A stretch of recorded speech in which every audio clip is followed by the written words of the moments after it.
If you are wondering if we have split screen view on the Motorola Edge 70 Pro, then the answer is yes, and we have three main ways that allow you to activate the split screen. The first option is to open an app, then go to the recent or background apps, and then you want to tap on the app icon above the app preview and choose the split screen option. And then you can choose the second app that you want to open in the split screen view.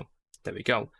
The second option that allows you to activate the split screen view is the three-finger gesture. So if you open any app and if you want to open it in the split screen view, you can use three fingers and swipe them from the bottom to the middle, pretty much just like that.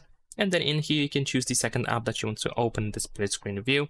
And also the third option, if you use sidebar, then you should be able to press and hold your finger on the app that you want to open in the split screen view, just like that, and then drag it outside to the upper side or the lower side in order to open in the split screen view, just like that. And then you can choose the second app, of course, here.